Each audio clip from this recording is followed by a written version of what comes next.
Tom and I have just kind of met, and what, your involvement in this area, and say a few words, so that the other three, which include me, have had a chance to. Yeah, I only need 30 minutes or so to do that. Have fun. I'm Tom Creep. I'm the founder and CEO of a company called Benchmark Senior Living. We're based in Wellesley, and we have own and operate 50 senior living communities of slightly different sizes and shapes in New England. We're the largest senior living company in New England, so we're in the market in a different way. And our assets in total are a little less than $2 billion, $400 million in revenues, 5,000 employees. So we're small compared to these folks, but in our space, we're a leader in New England. Nice to be here. Very glad to have you here, and actually I'm glad that you're here, because where was the gentleman who was saying there's already a whole industry that's been around, lots of industries been around serving, and some of you also acknowledged, Jody, you said as well, this market. And Tom would be an example of the system that already exists here. Where are you? Who asked me, did you say that? Yes, did you? Here we have someone who's a... I was just wondering why in the earlier session, and maybe I missed some of the comments related to it, you didn't talk much about the existing industry structure, the various players who are in that market today, and how that will segment over time. There's a whole set of incentives that gear the economics of each of those, that drive people into them. You've got people who are going to run out of money, and clearly home health care, home is going to be the only place where those people are going to be. But there's a whole network of existing institutions that relate in one way or another to each other, because there are some flows to that system. For example, home health care, some people move out of homes into assisted living vehicles. There's then nursing, the role that nursing homes play in this system, the role that hospices play in this system, the role that segments of hospitals that deal particularly with older people play in the system and move it back and forth. And then the whole set of both insurance companies and government programs tend to drive the flow of money through that system. One of the things we've been trying to innovate around that to better understand that system and how it works. And I would assume that Tom and probably Jody, and all of you to some extent, but I would maybe have some insight into that. So I don't know if you want to comment just to that observation, or even... You're absolutely right. There are enormous industries that have existed for many years.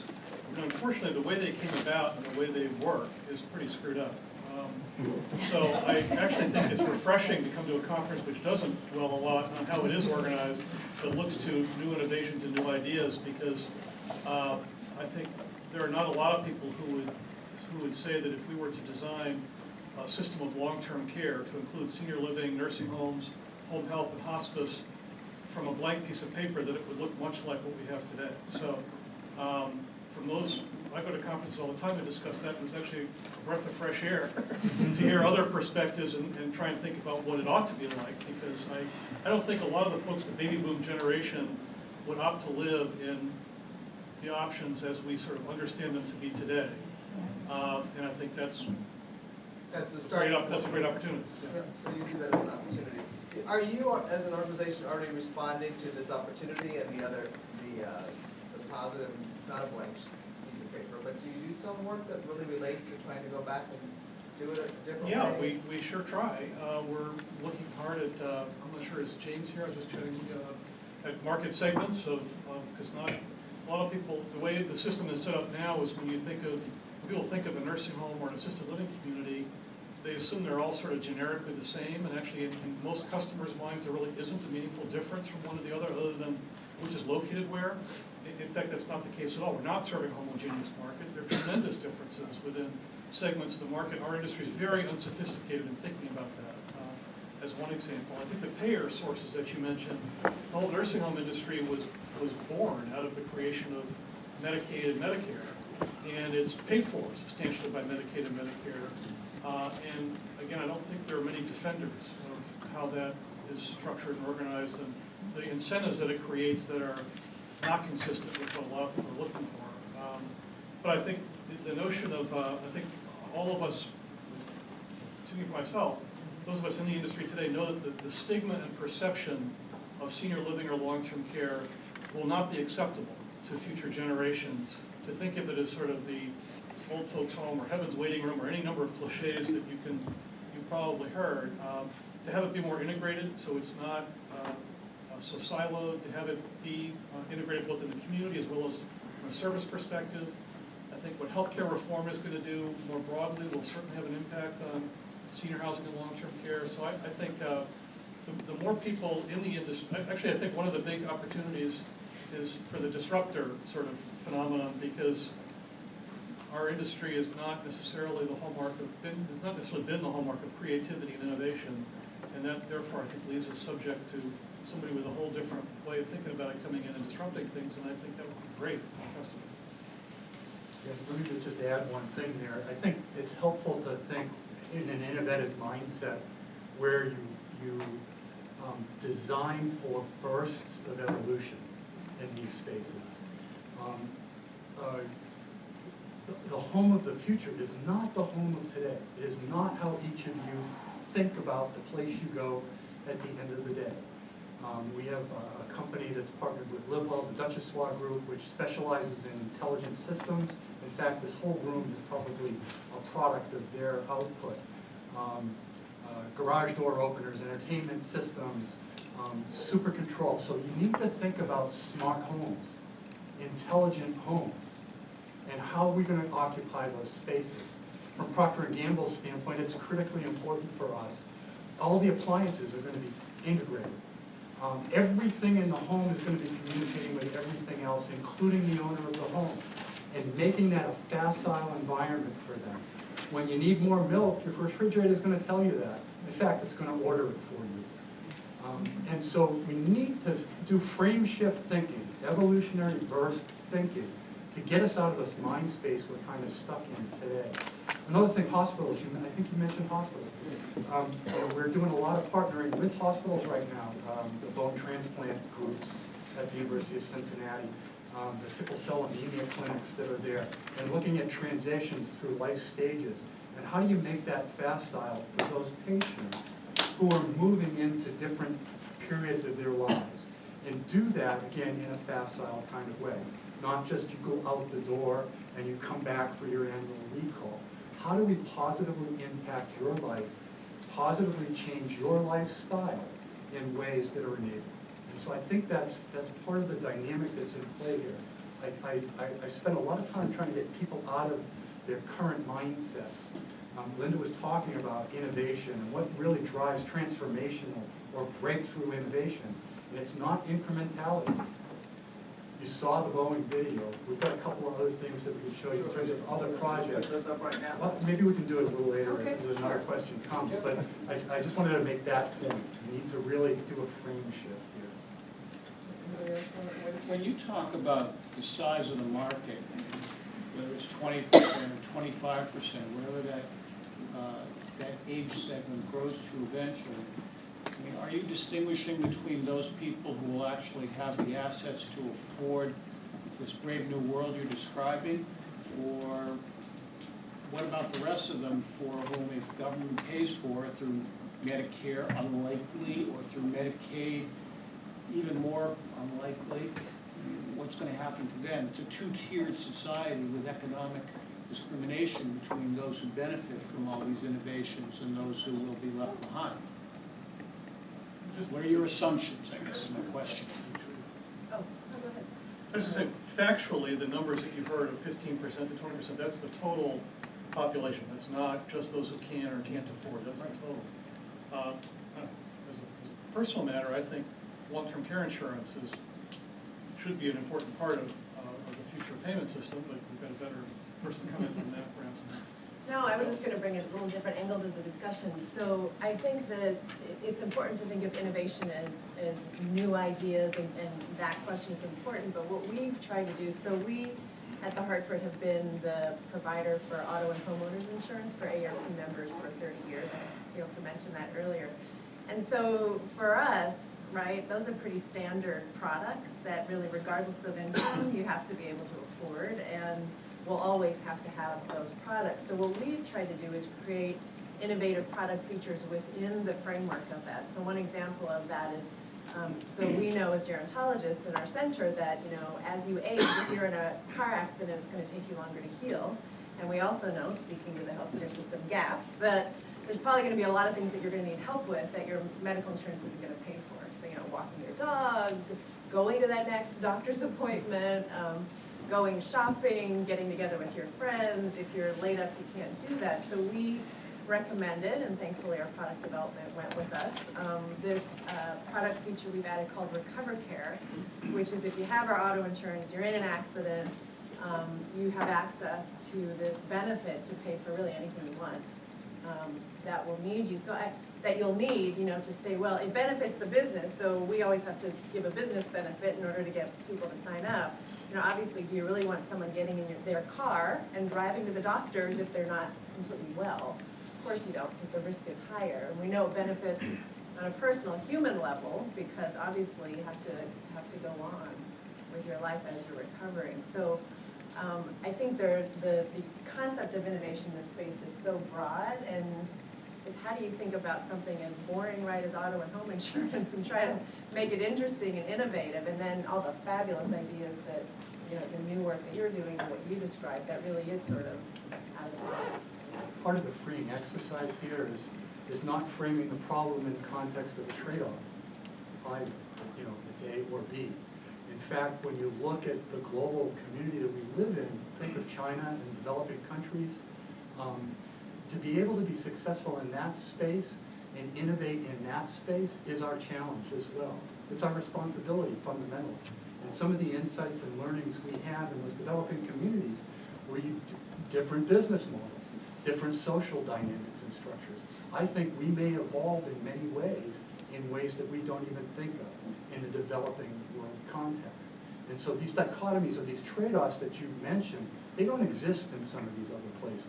But yet they are very successful in care for aging population.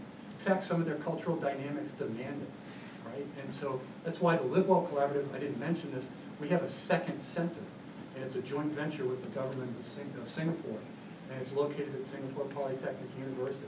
And they do innovation across the Pan-Asian space in Geodome as well. And there are some brilliant things coming out of that space for the global members of the Live Well. So we try to frame it not as trade-offs and not as dichotomies, but problem-solution sets that you can draw from different spaces. I think innovating within the context of affordability is going to continue to be really important, right? So as you think about innovating in this space, it's a hallmark to keep in mind. Now, what we mean by affordability, to your point, is probably going to change over time. In the work that we've done as Clorox, we've learned that even in the caregiving continuum, the priority that you place on buying the most premium products and making sure I'm staying on top of cleaning the machinery 3 or 4 times a day, it's different when you first come home from a hospital and you've been given a new regimen than when you are towards the end of the person you're caring for life, let's say, and say, you know what, I want more time with mom or dad and less time soaking that humidifier for the 4th time this week.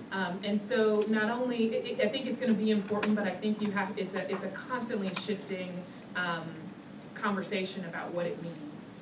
But this market is just going to be tasked with that over time.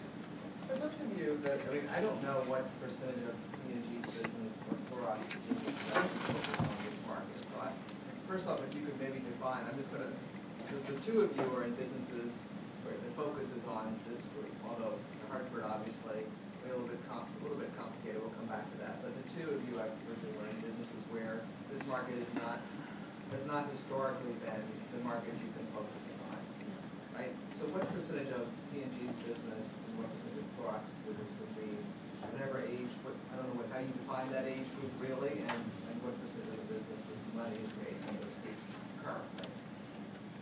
So there'll be there some sense, so we can get.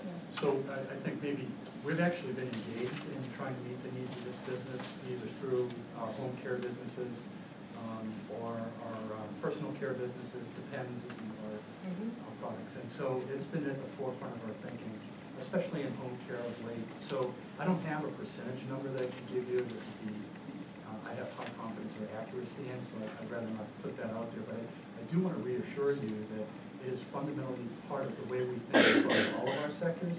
Obviously, we own healthcare businesses. It's front and center there, always has been and will continue to be. Even as we move into an arena like beauty care, this is a salient part of our beauty care and cosmetics businesses as well. Hair care, color cosmetics, prestige, this is part of that whole arena. And so while you may see some of the marketing kind of slanted towards the 18 to 24-year-old, which is, you know, the hot swinging kind of thing, especially in the beauty care arena, there are elements of that play directly for the older consumer. I brought a video clip of some of the things we're doing in the Swiffer business, home cleaning business, and you may have seen some of the videos associated with them. But that's a reframing, but it's directly driven to the deep consumer understanding elements that I talked to before. And so the products are being developed for them, but we're using universal design principles, and they delight everyone. You don't have to be a 50-pluser. You can be a 24-year-old and go, oh my God, look at this is amazing. I've just transformed the cleaning experience. And so you'll see those things cascade what I call up and down the life stage change. So it's a great question. And assigning the dollar value or the net outside sales that would represent that person would be a little bit difficult to calculate, but it is fundamentally part of the foundation of how we grow. So, and I maybe asked more precise than I'm not. Would you like to answer that question? Sure, Yes. my answer is actually kind of similar to his, so it's hard to give a percentage. Clorox has dedicated a cross-functional team across our product supply, research and development to help to try to solve these problems over the last 3 years. So we've made a substantial people investment in putting people's brains on trying to figure out this space from all different angles, trying to figure out the regulatory angles, the what the consumer angles, what needs to be true from a retail perspective. I think it would be no surprise to hear that our healthcare business is actually one of our fastest growing businesses in the company. And so as we think about hospital stays getting shorter, more and more outpatient procedures happening, a lot of those hospital-associated infections are coming home. So when we think about making people's environment healthier and safer, we have to start thinking about home health care and caregiving as almost an extension of our healthcare business, bringing some of those principles into the home. So everyone who's up here is basically you're all in environments that are friendly to this market. Some of you may be actually in businesses that are not so friendly to this market, even though you're here for interest. In fact, this is not a very large segment. It would be a new thing. You're going to have to really be leading change to get your organization to take this market seriously. Or maybe that's not true, otherwise you wouldn't be here. Because you already are in organizations where this is a market that all of you, that your organizations want to address. Is that correct? So we're all in friendly space here. Yours is 3 years old, but it grew out of understanding what was going on. It sounds like P&G has been going on for quite some time. But you feel fundamentally that you're in places where people get that there's money to be made here, and it also obviously these are businesses where you're meeting a larger purpose as well. The social part of this is really coming out in all of your conversations too. Other questions? Yes. Yes. Sure. So, Yes, yeah. on that point, I actually think that's sort of the frame shifting. I think the notion of thinking about it as a different market has been part of what has been the problem in the past. Is so therefore we create segregated senior living communities or product types. So the idea of universal design applies not just to consumer products, but applies to financial products, applies to living environments. And the notion of, in fact, what the future generations want is not something that's different. They want the same choices that they've had throughout their entire life when they get to be 85 years old, and not have it feel different, not have it feel like they have to go live with a different group of people and are treated differently. So, in fact, that whole frame shifting is, in fact, is exactly the point that you're touching on, that we should stop thinking about it differently. No. Yes. And this has been a very interesting evening for me. This is a whole new space, this particular population. My focus has been in healthcare. And, in healthcare we have broadly speaking, a major value problem. We spend an awful lot of money, and the outcomes that we receive, very questionable. And I'm just wondering if it's becoming more incumbent on providers and payers, even purchasers, to demonstrate that their actions and what they're doing is delivering value. And I'm wondering what if these themes are going to be playing in this space more prominently than they are now, and if you are taking these steps to anticipate increased demand for documenting the value of what you're delivering to the market, other than simply market share. You know, part of the way we've gotten into in healthcare more generally, is it's been so driven by market share only, prominently. So I'm just wondering if these themes are going to be if you guys are anticipating this, if these things are as I say, are anticipating.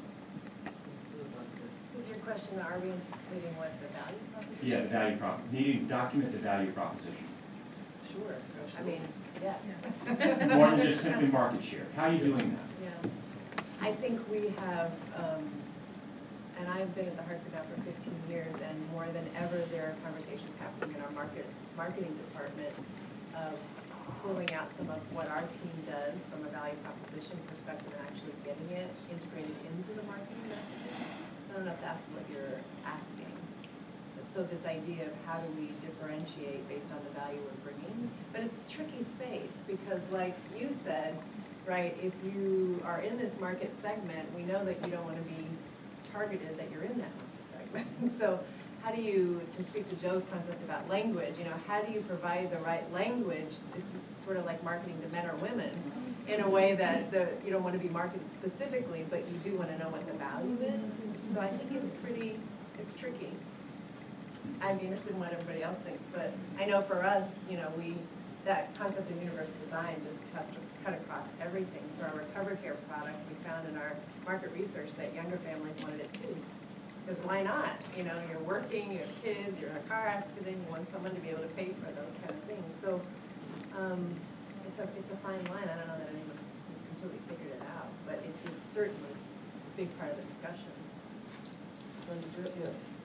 So, to continue on your question about value from a different angle, so in the business of delivering care as an institution, some of the oldest, most established companies are nonprofit. And I'd like to ask a question about for-profit versus nonprofit organizations delivering this kind of value. It's kind of unusual. We're in a business where profit and nonprofit organizations compete with each other for services, and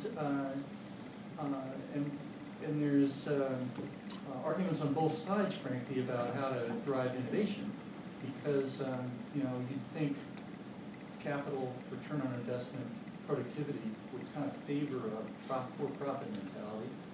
On the other hand, one person delivering care to another person, and how to do that efficiently so that both people can be sustainable in that operation and not be too stressed out, is a really important issue in delivering healthcare. And so sometimes the for-profit organizations have a bit of a reputation for making a high-stress environment for the caregivers. And the nonprofit organizations have an equal requirement to provide economic sustainability, which is a productivity thing. So it's not necessarily two different worlds, but in many ways, kind of the mission-driven thing and how the organization manages itself has a different mentality. But it's very much about delivering value productively. And I'm interested in what you have to say about that. Maybe the only one here who actually competes against nonprofits is that the way you describe it. I think it's a false dichotomy. There are loads of examples of great for-profits that are more innovative and more customer-friendly and better work environments than nonprofits. And similarly, there are a lot of examples of not-for-profits that are more disciplined and all the rest and some for-profits. I think, to me, it's chocolate and vanilla. And I just think it's a false dichotomy. So I don't agree with the notion that if you're a profit-motivated organization, that means you are less friendly to work for, less innovative. There's too many examples that just So- prove that notion. So a nonprofit institution could be as innovative. Oh, sure. In a nonprofit institution, by the way, the reputation of for-profits that you touched on earlier was maybe as putting pressure on caregivers. The nonprofit's reputation is for not demanding, not having enough expectations, and not expecting enough, and not delivering the care because they don't want to pressure anybody. And so I think there's both sides of the coin here, and both are true. And I think I don't think there's an absolute to be drawn. I think when someone gets a diagnosis, kind of three things happen. One, you get on Google. Two, you're probably looking on WebMD. And the third thing is you usually end up looking around the nonprofit website of whatever condition you're dealing with, whether it's National Alzheimer's Association, National Heart Association, Stroke Association, whatever it is. And so I think nonprofits will continue to be a very strong pillar in this space. I don't think, they're emotional hold in this market as we think about chronic conditions that people deal with. Like they're going to continue to be important. As we've worked with them, one of the pain points that I hear is, hey, we want to be able to provide turnkey solutions that are actually helpful to caregivers. And they have a lot of information, but how do you make it palatable and in a way that's easy to digest for someone who's coming to, National Stroke Association, and how do I know if my parent is having another stroke? Like, what am I looking for? What are the signs? And I think it'll be incumbent upon us, working in for-profit organizations, to help try to partner with where people are searching, where people are already building their alliances, to provide information at that point of need. So at the Googles, at the WebMDs, at the nonprofits, so that we bring the information to the point of need. I was just going to reinforce something that Tom was saying. When you look at the senior living space specifically, again, the fact that they compete nonprofit versus for-profit. I have nonprofit senior living clients and for-profit senior living clients. Neither one of them says to me, don't be innovative because I need to put my money with the board, or don't be innovative because I just can't spend money. They both say, be innovative so I can deliver better care more efficiently. Then what they do with the profits is what distinguishes them. But at the end of the day, they're both putting it back into better opportunities for their folks. I can tell you there's some phenomenal innovations coming out of both ends. You mentioned about, the folks who don't have really the opportunities financially, right? So in Chicago, there's Mather. They're a nonprofit. They took a very old idea of a coffee shop. Coffee shop does not sound innovative, but they innovated it and they made it something that was a point of community connection and even more healthcare delivery for the financially less capable within the community. That was totally innovative. They're a nonprofit. I mean, there's just a lot of good stuff happening out there. Tom's company does a lot of it. What are you all, actually, maybe we can ask each, what are you each most proud of that you've been able to bring to this innovative space? Give some examples. Again, I think we're already saying we're trying to stretch our imaginations here in Bright Frank. What are you most proud of? That you, it's not that each of you have to answer, but that you.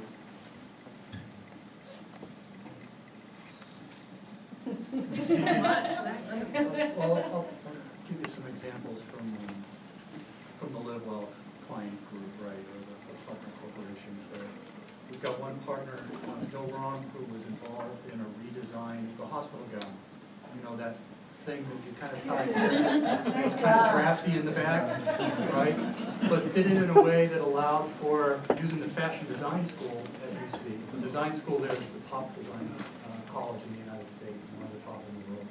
So they use fashion design students to think about that. Use fashion design students to develop medically practical things that would minimize bed sores. So they developed fabrics that were naturally antibacterial. They redesigned the gown to work with the bed, and nurse practitioners were able to verify that. The gown was able to create some dignity because it didn't have some of those drafty spots. And the gown evolved as you were in the hospital. If you were there for a few days, the gown changed. If you were there for 7 days, it changed again if you were there for 14 days. And it had features that allowed you to be functional and places to put your iPhone. And so that was an amazing, amazing experience. for something that has been, 100 years, that damn gown has not changed. Right? Those are daily occurrences for us. As we see the clients, you saw what Boeing did. I can tell you what Boeing is doing with the airframe is as amazing as what you had seen with that just little video that I gave you. You will not believe what's going to happen inside the airframe for the older consumers. But it's going to cascade to everyone's benefit, right? There are examples from City Financial Group was a member for a period of time. We designed some financial service tools that allowed for safety and security so these older consumers wouldn't be ripped off by family or by, nefarious people who are trying to do that. And so there are lots of these examples. It's a very rich environment if you stick with some of those principles that we were talking about up front. So I just offer that as a starting point. There are some things going on at Procter & Gamble, and I can't talk about them. Because the SEC would get in trouble. I know that's what you want to know. How do you top hospital gowns? Believe me, that's for all of us, but we'll take that one. Having a chronic illness myself, yes. I'm wondering about the timeframes, because you showed the video about the airport, you're talking about the hospital gown. I mean, I haven't seen the new hospital gown. So, what are some innovations that were done in your organization, maybe that have already come to market, have saturated the market or widespread the market? And, what kind of timeframes are people looking at to roll these types of things out? So that's a good question, and the answer is slightly different for each of the industry sectors that we play in, right? So typically for a fast-moving consumer goods company, and this is an R&D guy speaking to you, right? 30 years experience doing this. From ideation to in-market, what do you want to guess the time is for a traditional P&G business? 5 years. 5 years. You have to scale up and manufacture these things. You have to go through extensive testing. The business proposition has to be rock solid. And so it's typically in that time frame. So the live well isn't quite that old, right? But there are things that are percolating through that. When you think about transportation industry, the Boeing example that I had shared with you, obviously those innovations take a significant period of time to come forward. Some of the things going on in food and nutrition, Mondelez and Kraft were members for a period of time, and there's some really exciting things going on there that you're going to see quite shortly. So keep looking at the Green Giant and things that may play out there. Duchess Suave, redesigning the home environment and some things that can excite consumers. There's some interesting things going on there. But there again, that's the electronics industry. We work with LG Electronics. They do appliances, kitchens and stuff. Those things have a longer time frame than fast-moving consumer goods. So I've learned a lot about some of these divergent industries. So It's a great fast question. moving is 5 years. Yeah. No, I mean, Normatively speaking, I have yeah. to say, one of the dilemmas, so as I said, I study, innovation, so one of the companies I've had the privilege of studying since 2004 is Pixar. And one thing that we have to always remember, because now computer-generated movies are, obviously mainstream, but it took them 20 years to create the first full-length computer-generated movie. So, and when you actually look at how long certain things take, and why you have to have ecosystems, because you actually have to share some of that risk sometimes. Other reasons why you do as well. But when Ed the founder reminds us that that's how long it took him to do that. Now in the 20 years since, they've made on their 15th movie, right? But it's some of this does take time, but at least we've started.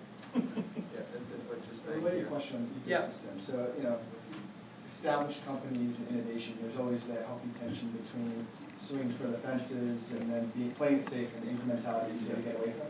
I'm just curious, it sounds like you guys have all taken different approaches for how do you protect that swing for the fences mentality within the framework of that established company. I'd love to hear from all of you guys.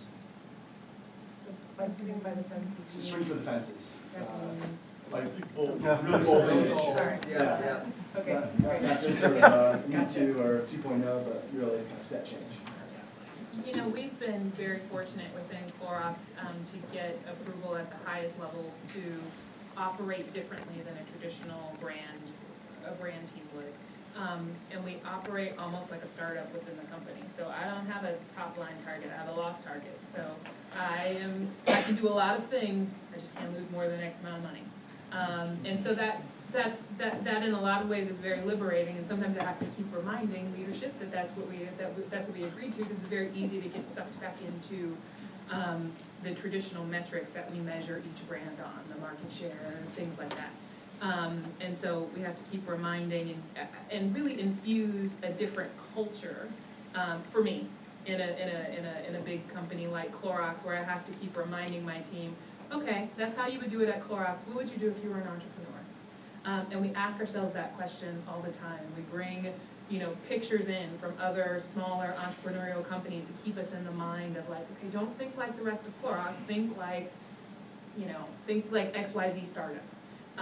And I think the cultural shift is important, that's an enabler, and then also, as you think about the agreements from the leadership or whoever's holding the purse strings, to really think about what are the few metrics that you can agree to that will allow you operating freedom to live within the structure you need to live in. I'll say, the Hartford is a very conservative company. It's an insurance company. It's been around for over 200 years. And so, I'm glad you heard that it took us about 5 years, because I was thinking we're so slow, but that's probably about the time frame it takes us. So, one of the influences for us is our relationship with AARP. I have to say that the role that they play in influencing businesses is huge, and we use that around innovation, because some of our ideas are not necessarily, when you do the math on it, you do the CBA, you're like, I don't know whether that turns out. An example of that is a new product feature we just launched, which I'm very proud of, which has the universal design concept, right? We know that people don't make changes to their home. Most of us don't until there's a crisis, and then sometimes it's too late and you can't live in your home environment. So we wanted to try to incent people to do that. We did a study with USC. We knew that if people get information at the time they've had a home loss, that they're more likely to make a change. So we thought, great, let's have a product feature. You can get it. We think everyone who has our homeowner's insurance should have it, so that if something horrible happens to your house, you get an extra pool of money that will incent you that when you build back your kitchen, you build it with all the universal design features. Well, our product folks, we're not willing to build it into our product for free, because they did all the numbers and it didn't work. So I would say the other element, besides having to demonstrate why you want to do it, is then the compromise piece. So we had a give and take, and we've gone to market with it as an extra price. There's a price point, but we got agreement from our product folks to say, look, if this doesn't sell in the market, it's not because the concept itself doesn't work, it's because the market isn't ready for it. Or it needs to be, the price point needs to be lower. No one had done this, we had no idea where to price it. And we're right in the beginning stages of that, so it's a process. And for us, it's true, we've had a 30-year history and sort of a culture, but it's still challenging. You come up with an idea that's, that you can't make all the numbers work. It's sort of a leap of faith that you have to bring people along. That's the $50,000 question every CEO asks, right? Ask the R&D guy. It's a function of the categories you're doing business in. So if I look at our color cosmetics, hair salon, professional, and prestige businesses, the rate of turn and innovation in those businesses is phenomenal. New color palettes every 12 months. It's phenomenal, right? Whereas if we look at our healthcare business, right, we spent 30 years in oral care, oral biology, and infectious diseases. A breakthrough in transformative innovation like Crest White Strips is once every 7 years. And that's all you need to win. So you have to find the right balance point and tailor that to the category, sector, and brand strategies. Look at the competitive set and the businesses and industries that you're playing against, and then keep an eye out for how would the category get obsoleted. And make sure you're never, ever trapped in a situation where the category would be obsolete. And so you weigh all of those factors, you develop your innovation portfolio targeted against that for mid, near, and long term. Then you place enough bets, so you do risk-adjusted assessments. We do that with our finance guys all the time. And then we come up with a portfolio that will deliver a successive sequence of initiatives that will build the business at a rate that our CEO, board of directors, and investors will be happy with. And that's what You know, the fundamentals of that question are all about. That's a Fortune 100 company answer, though. As an entrepreneur, I think actually Professor Hill's the best one to answer this question, because to me, the answer comes down to leadership and culture. And if the CEO is looking over the shoulder at what the potential disruptors might be and is willing to invest in it, hopefully that person is smart enough to have a balance of incremental things and swing for the fences things, but I can't do all that. So what do you do? Well, we do, it's not as scientific, it was just, we do a mix of incrementalism and occasionally try, a much bolder bet for us. We don't have the luxury of test marketing. We build a building, we built it. We can't. And so we have to guess, we have to be pretty confident in our guesses about that. So, but we're constantly sort of tweaking our service offerings and the way we market and so on and so forth, which are the more incremental ones. And occasionally, once in a while, we'll take a bet on a new product idea, new building concept. Could you give an example of a street where the fences and you recently decided to go for that you can talk about? Well, we're also not quite as secretive as the other guys. I can tell you. And we're actually, for example, we've got a site that we're going to be developing a new building on now that we're going to be having 3 different levels of care for different types of dementia. So Alzheimer's, assisted living communities for Alzheimer's is not that unusual, but having different levels that are served, early stage, and so on, that's different. And that's an example of, we're going to make a bet on a building, and we're going to market it in a particular way, and we've done a lot of research to convince ourselves we think that's prudent, but that would be an example of it.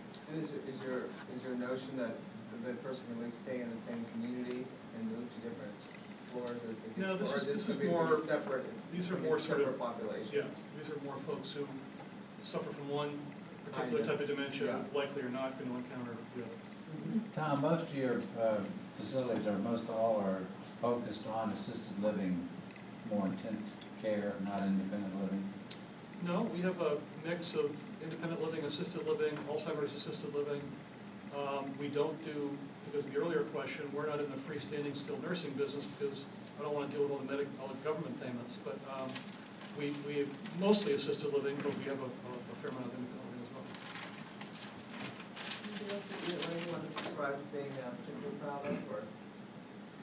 I do. I think it's easy from sitting in a big company to kind of look at this market from afar. One of the things that I'm really proud of is that I've been able to bring this consumer that is hard for a lot of people at Clorox to connect with into the building. Emails, I know a lot of people's personal stories who are consumers. I email caregivers directly. My team had invested with a individual who we met along the way who was making a film about his brother, caring for his brother with ALS, caring for his adult brother with ALS. And we met him along the way, and we met his family. His name is Ernesto Quintero, and the film is called A Sacred Journey. If you have a chance to look it up, it's very, very powerful. And he set out to make a film. His brother was given sort of 6 months before they thought his condition was going to be completely debilitating.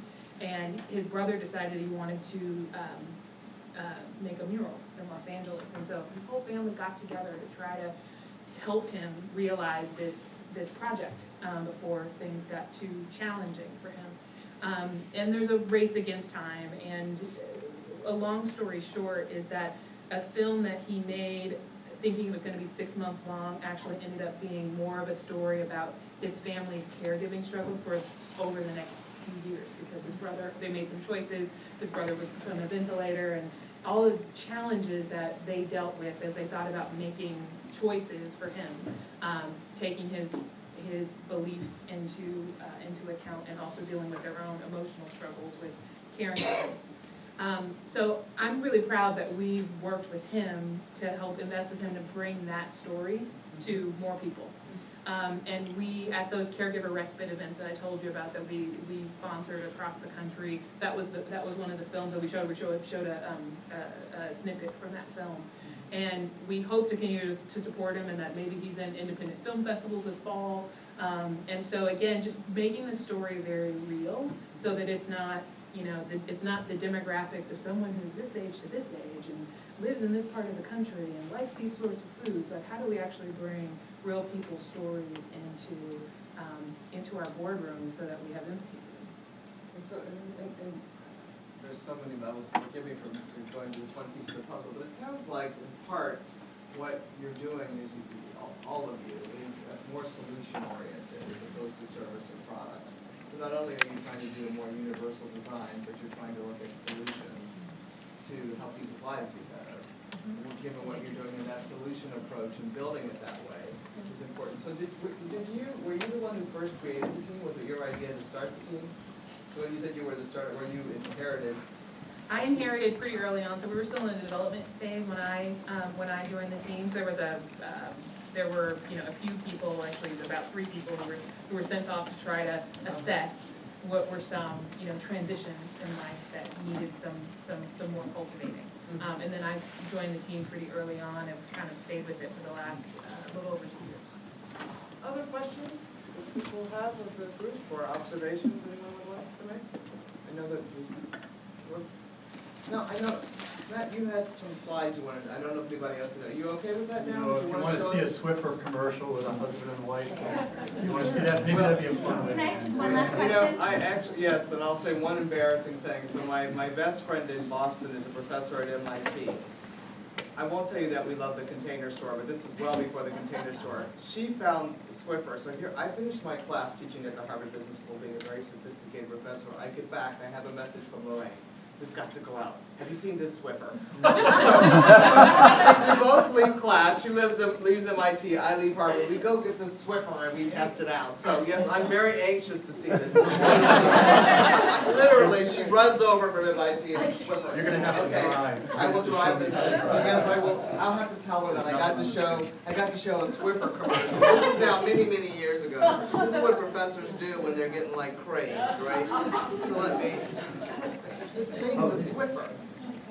So your slide, this is there. So what, this one? Oh, there, so let me just,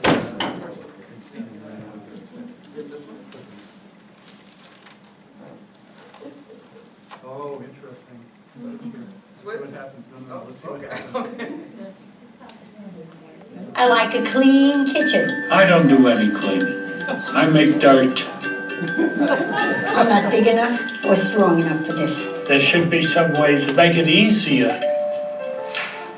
Here's a box, babe. Open it up. Oh my goodness. What is a wedge? Some kind of a mopping device. There's a lot of dirt on here. Morty, look at how easy it is. It's almost like dancing. Dun, dun, dun, dun, dun, dun, dun, Look at that. dun. These are real consumers who are the parents of someone from one of the agencies we use, and she said, hey, come on over, check out my mom and dad, and we said, We are the Linwoods. In our Native American culture, it's really important that a man gives back more than he takes. And I'm trying to teach that to my older son, Malik. As the oldest, I get all the coolest jobs like mopping. He spreads the dirt around. I won't be able to solve it. Universal design, younger generation, Listen. right? Swiffer wet jet. You don't need a bucket. I think I could rock this. It's pretty gross. I'm proud of it. I'm just giving back one clean floor at a time. So we have to think about the diversity in all here. Exactly, right.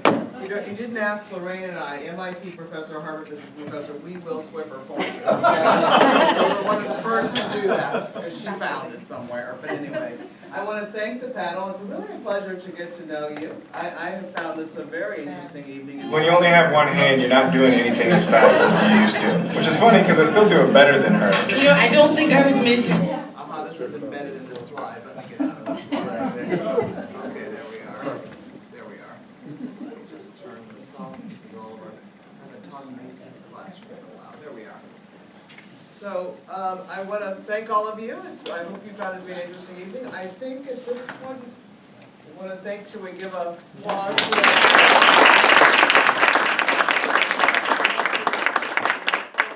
continuing to innovate on our behalf. And thank you all for coming to the Harvard Business School tonight. We appreciate it.